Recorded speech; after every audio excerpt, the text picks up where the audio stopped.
Howdy y'all, it's Bastian time. This is This Week in Nintendo News. I'm your host, Cowboy Bastian, because it was Halloween last week, and yeah. So anyways, let's get to that first story.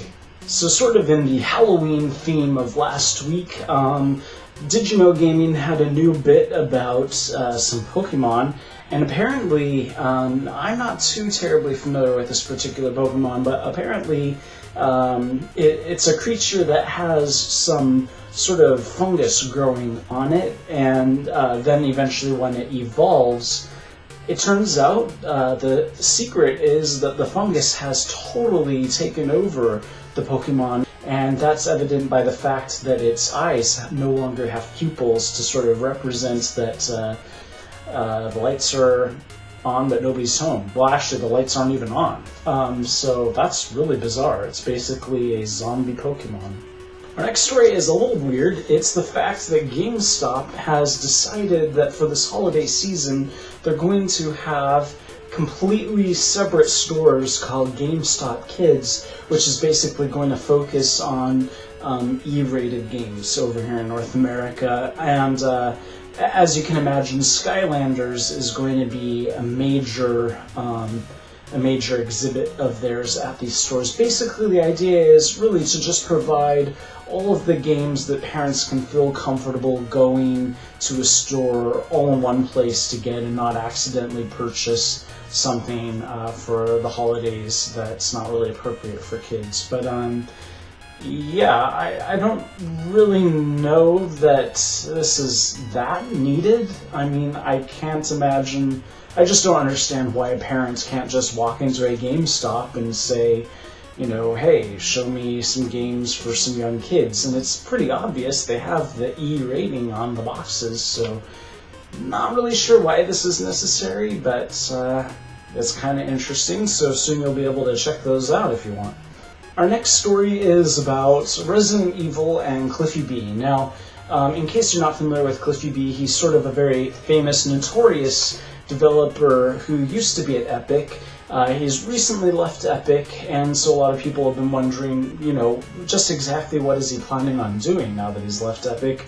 Well, he recently tweeted to Capcom saying, hey Capcom, get in contact with me and we'll together fix Resident Evil, because, I mean, there's been a lot of fan outcry lately about Resident Evil and how a lot of people feel it's not really heading in the right direction, so he feels like he'll be able to help out. So it'll be interesting to see if Capcom takes him up on his offer. He is available for employment, and you know, he's well known for being a good developer, so maybe this will work out for him and Resident Evil fans. Next up is a quick little story about Nintendo Land, and Nintendo has been releasing only bits and pieces of information since the reveal of Nintendo Land about exactly what these attractions are, these like mini games inside of the game are about. We knew almost immediately about Battle Quest, the Zelda one, and we knew about quite a few others, the Donkey Kong one and so on, but as time has gone, they've released details about some of the other unannounced ones, and now we know quite a few details about the last three that they haven't yet revealed to us. One of them, this is very odd. It involves a character that has only appeared in the Game & Watch series, this Octopus character. And it's an Octopus Dance. It's a rhythm dance sort of thing. And I just don't understand why Nintendo is focusing on these really unusual characters that most people haven't even really heard of. It just seems, for instance, the balloon trip thing, I still to this day don't really know exactly what game that's from, but as you know, the whole point behind these Nintendo Land attractions is each one focuses on a famous Nintendo character. Yeah, I don't know. I just feel like maybe Tingle should have gotten his own game instead of this random octopus guy. One of the ones is, of course, everybody's favorite small green dinosaur horse thing, Yoshi, and his is Yoshi's fruit basket, and it actually sounds kind of fun and interesting, so I don't know. Anyways, if you're curious about those details and you want to know them before the Wii U is out, which is just right around the corner, there's a link for it down below. Shigeru Miyamoto, everybody's favorite creator of Zelda and Mario and all things Nintendo, basically, he has recently accepted an award in Spain called, I actually have to look at this word, I'm not sure how to pronounce it, the Prince of Asurias.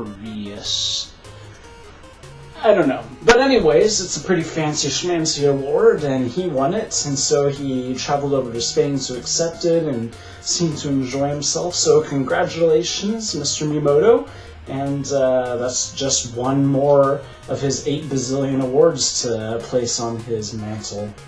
Do Japanese people have mantles? I don't know. Next up is an awesome backpack, and I'm on the fence, but I think I'm probably going to buy it. It is sweet. It's basically the old school NES Gamepad, and yeah, it's just awesome. If you're into old school NES style stuff and you need a backpack and you want to know where you can pick one up, link for you down below. And speaking of sweet Nintendo related stuff for you to buy, check out this amazing mouse. It's a Koopa shell. And it comes with a mouse pad, but the mouse pad's okay, it's not so cool, but a Koopa shell mouse, I need it, yeah. If anybody wants to buy me one, just kidding, but anyways, yeah, if you want to pick one of these up, there's a link for you down there. So that's it for this week in Nintendo news. I'll see you guys next week. So long, y'all.